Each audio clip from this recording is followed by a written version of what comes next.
hubungan itu. Jadi Ki Wahid Hasyim ini punya relasi yang sangat intens dengan ulama Sunda, sangat dekat,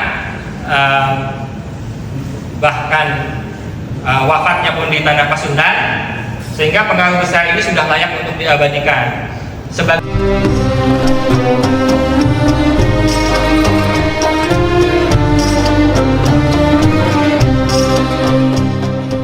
perilaku lain, misalnya Cipasung adalah pesantren yang paling awal membuka sekolah umum tahun 50. Itu sudah ada sekolah SMP Islam.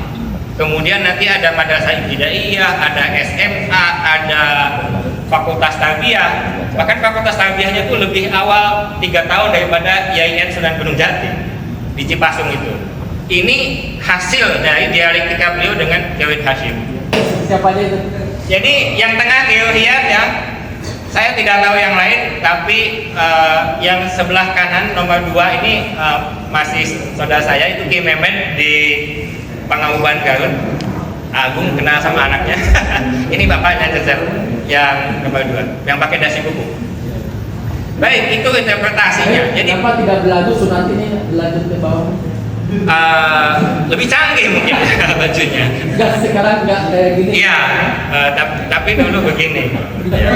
Makanya Ki Wahidnya perlu dihidupkan terus supaya soal pakaian ini kita bisa selesaikan urusannya. Baik, ini bagaimana, dan Abah Riyad kemudian mempengaruhi Sumedang karena beliau yang membina NU Sumedang. Berkali-kali beliau datang tahun 36, 37 diundang untuk menggembleng para Nahdliyin di Sumedang. Lanjut Gus. Baik, ini tentang wawasan pendidikan. Jadi kebetulan saya dikasih nama oleh Gus Arif ini, Mas Sayyid. Beliau pernah ketemu dengan Pak Tom Fatoni. Ini saudaranya Pak Idat ternyata. Pak Tom Fatoni ini cucunya Kiai Azhuri, Mama Ajingan Kubah.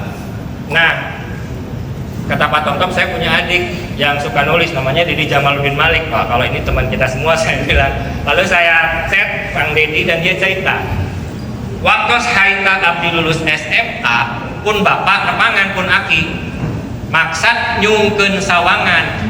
Nah saya abdi dilebetkeun ka IAIN atau nabi ka sakola umum. Fatwa pun aki ka sakola umum wae sauna. Keun ngaji mah di imah we. Fatwa eta teh saurkeun bapak akibat interaksi pun aki sareng Kiai Haji Wahid Hasyim. Kalau Kang Deddy gak kebayang nggak? Deddy Jamaluddin kalau mau pesantren mungkin nggak terkenal. Tapi karena dia masuk Unpad, masuk Vkom, menjadi pakar komunikasi, dia pernah menjadi anggota DPR RI dari PAN, dan ayahnya Pak Johadi, ayahnya Pak Deddy Jamaluddin Malik ini adalah Suriah PCNU Kota Bandung, Pak. Kemudian kakeknya Ki Azhuri punya punya adik namanya Ki Ahmad Jawari, itu Suriah PWNU tahun 50-an, atau dikenal sebagai Ajengan Garuda karena rumahnya di Jalan Garuda. Lanjut, mungkin sudah selesai Gus ya.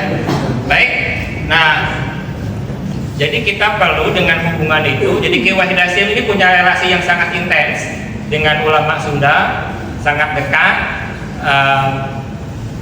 bahkan wafatnya pun di tanah Pasundan, sehingga pengaruh besar ini sudah layak untuk diabadikan sebagai pengikat dan penghubung Nahdliyin Sunda dengan keluarga pendiri NU. Maka kita mengusulkan supaya ini bisa dinaikkan nggak Gus?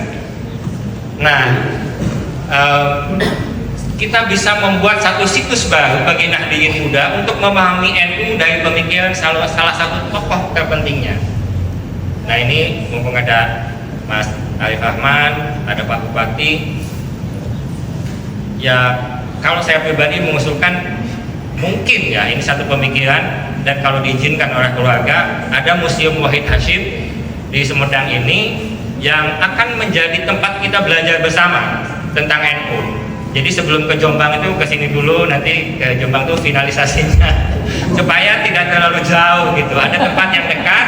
Jadi Nahdliyin muda di Jawa Barat ini punya situs yang bisa jadi tempat belajar bersama. Dokumen-dokumen tadi itu dokumen-dokumen Belanda, dokumen-dokumen Jepang yang sekarang sangat mudah diakses bisa disimpan di tempat ini dan menjadi kajian sama-sama Nahdliyin muda di Jawa Barat.